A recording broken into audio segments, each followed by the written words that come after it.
Okay, we're on hotpress.com. We're very lucky to be joined by Tom Smith from Editors. Tom, welcome back to Dublin. How are you? Hi, I'm very good. Belfast last night, how was it? Raucous. Yeah. It was good. A little bit like the Wild West. But it was a fun show. It was good, yeah. Good. You've talked about November being very much the month that you go back to, like, Britain and Ireland. Mm-hmm. But really, you've kind of been incessantly touring since the summer, so how has it been?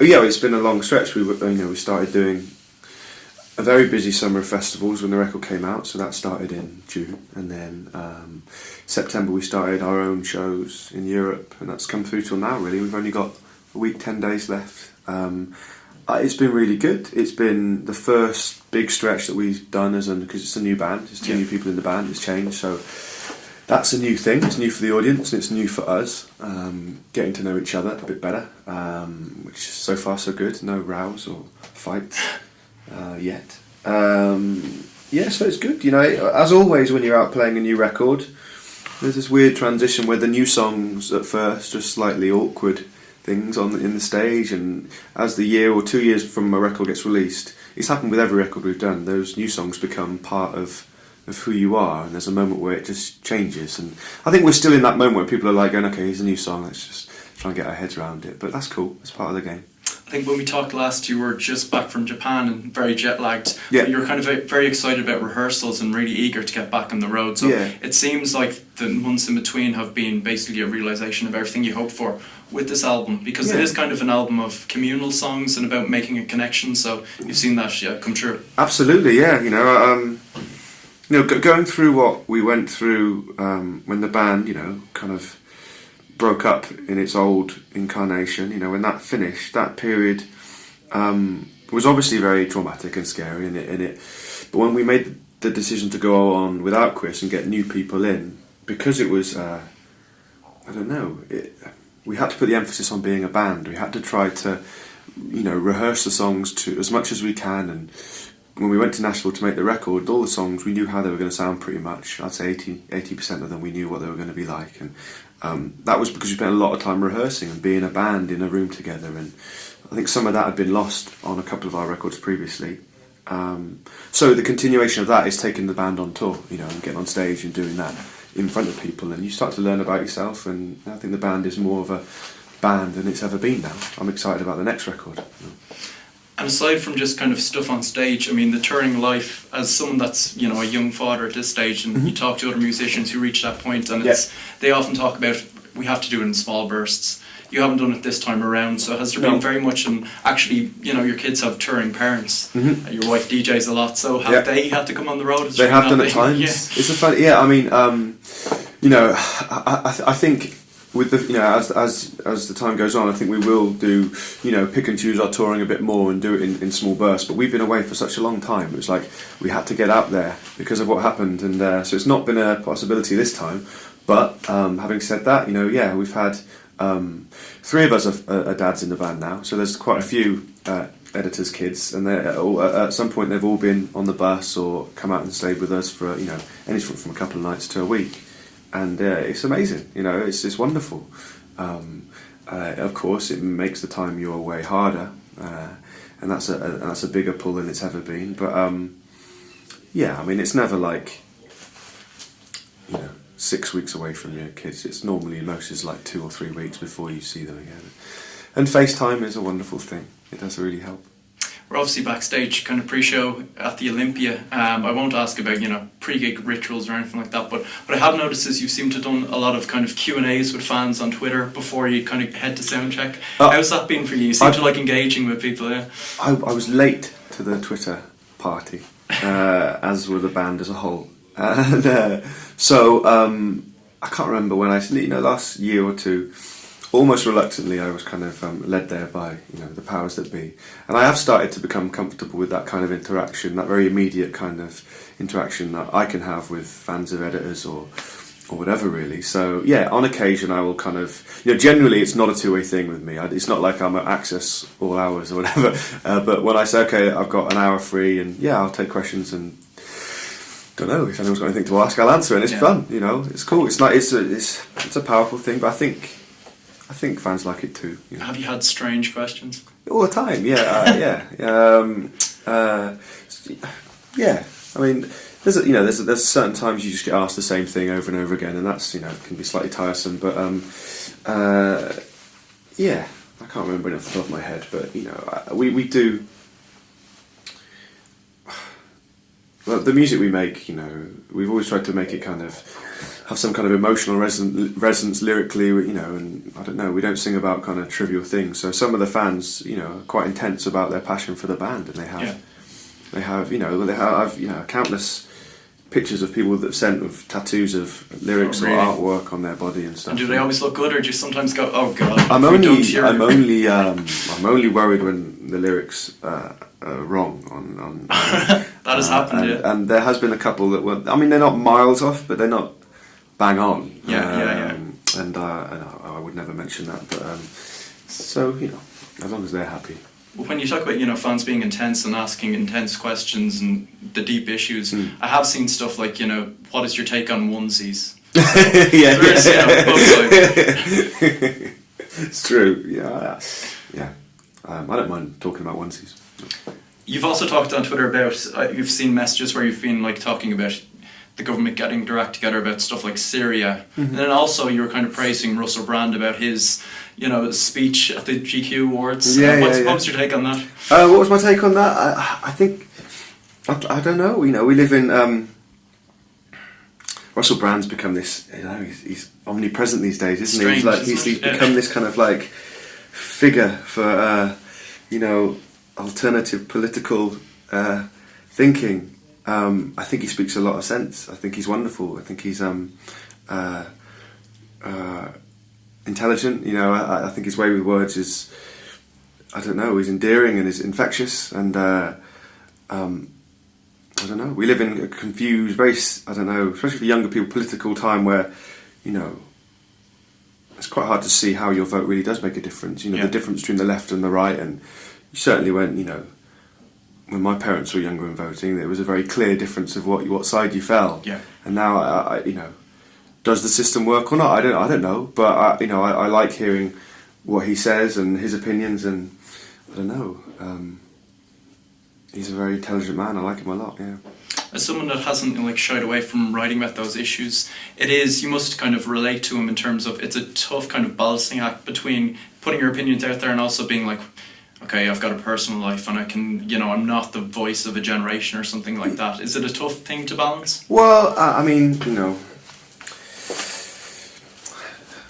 I think you just, with whatever you do, you have to, you get that point to which you're comfortable at talking about certain things, and that could be talking about, just the kind of more personal or kind of the lyrics I write that are nothing to do with politics or wider issues, or just about kind of maybe relationship. And still in that kind of confine, there's a level at which I'm comfortable talking about the words that I've written, and I find a way of expressing what I've said in a way that I'm comfortable with, and I think that it goes some way to describe what I was thinking when I wrote it. And but then when you talk about bigger things, I think that's down to the individual, and I certainly am not particularly comfortable in trying to be some kind of voice for any kind of generation. I think part of the problem is that most people are just speculating anyway, aren't they? I don't know how anyone can really know. Yeah.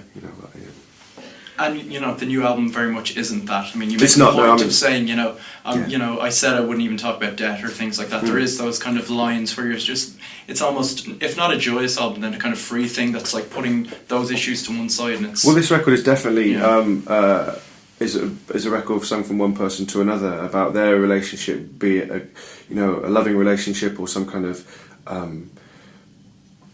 slightly sinister kind of or a relationship breaking down. It's a record about love and the different kind of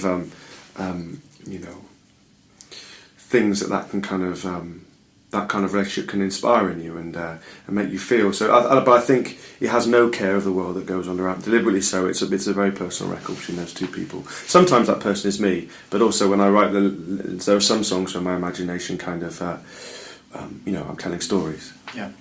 And you've said it does centre on themes of young love and stuff like that, which I guess ties in with the feelings that this is a new band and the comparisons you've made between this and people have said the back room, but you've also said even previous to that, Snowfield and things like that. So it does seem like a really re-energized thing and a youthful thing.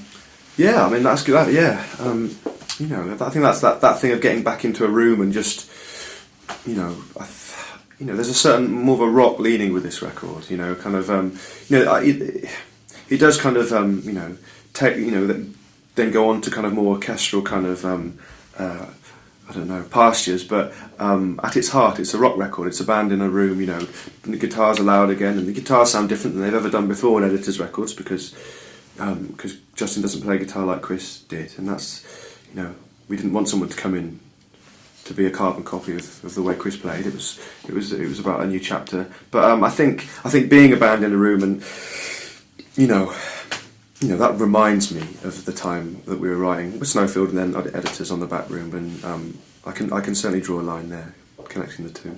And a bit of inspiration from, you know, Scott Litt era REM you've talked about. I mean, the Monster era in particular, with just, you know, songs like Tongue. That was famously written in between sound checks and was built to be this big rock monster and be played in kind of big venues. Was that also kind of part of the thinking? We've had this such a claustrophobic kind of issue within the band. Let's just get out there and connect with other people and just kind of shake it off a bit. I think a little bit, yeah. I mean, you know, we'd been through an intense time with the band, and things were kind of, you know, on top of us. And also, the third record was a very claustrophobic record as well. It was very intense and layered and dense. And I think even when Chris was still in the band, when we were writing these songs, it was about, well, being a bit more direct and opening things up, and, like I said, make a bit more of a traditional rock statement with it. And and certainly some of the decisions that we've made with the record are very inspired by REM. You know, I mean, they've been a huge influence on the band, and from day one, really.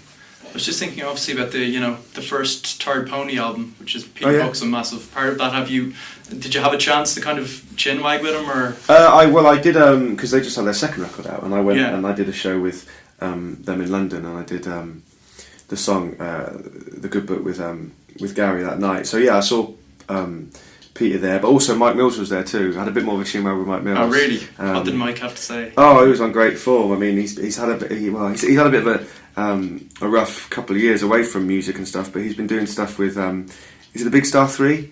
So he's been playing that. So, but he's just a wonderful. I don't know. He's just a big personality. You know. Peter was. Quite intense, but you could talk to him about music for hours and hours and hours, and he's just the biggest music fan I think I've ever met, and you know, always full of you know, compliments about our band and what we did. But you know, Mike similarly, but he's a little bit more the good time guy. So I had a great 20 minutes just chatting in the breeze really with him at the show. Yeah. I mean, even at this stage in your career, do you have those surreal moments where you just revert back to being a fan, and it's kind of a bit, you're anxious about meeting I do with people like REM, you know. But we spent quite a lot of time with them, you know, when we talk, because we toured with REM on our second record, so I have a kind of, you know, we have a bit of history and know them, you know, fairly well, and so it's kind of gone beyond that kind of awkward fanboy weird crush thing I had on him. And if we talk, you know, Tired Pony, other collaborations, obviously we're getting to a stage where everyone's going to be sticking on your record with Andy Burroughs again. Will you be sitting around with some eggnog and maybe re-listening to Funny Looking Angels with Andy? It's funny, you know, you mentioned Twitter and stuff, and you know, people talking about that record has started again in the last couple of weeks. Actually, it's quite a nice feeling, you know, and certain stations, you know, playing it on the radio, and it's kind of wonderful having this thing that once a year. There are some people that like to dig it out and listen to it year on year. And, you know, we didn't change the world with that record, but I think a lot of people love it, and I'm very proud of it. And me and Andy will. I don't think we'll make another Christmas record together, but we will do another record together when the time is right, or when there is time. Yeah. You know, Andy's a dear friend, and I really enjoyed writing with him, and we'll do it again. Yeah.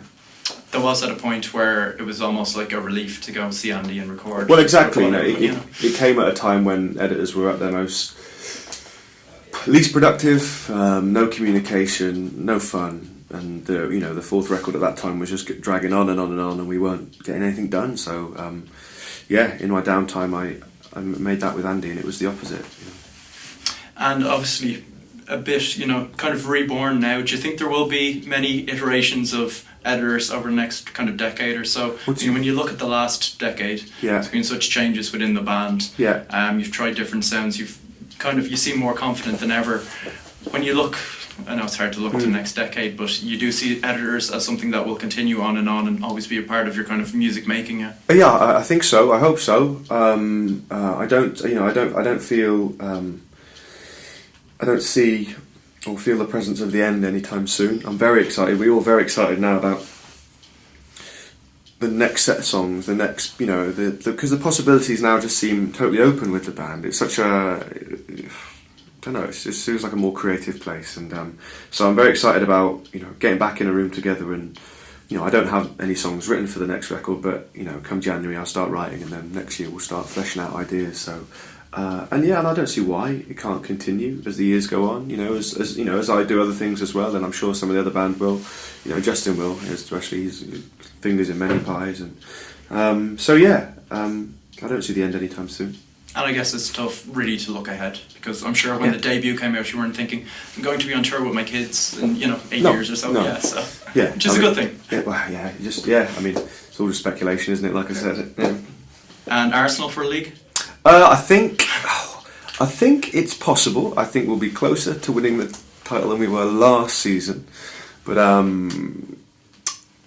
let's get Walcott back and Podolski back fit and see how we're doing after Christmas. We'll see this video next year. You'll either seem like a man of great hope or a man of great wisdom. So yeah. Well, whether they win or don't win this season, I think they're going to continue to play some wonderful football to watch. It's going to be entertaining, right? Much could be said for, same as the editors. Yeah, is that a nice way to I quite like that. I quite like drawing that comparison. Let's just end it right there, Tom, I think, yeah. Tom, thanks a lot. Cheers. Cheers, thank you.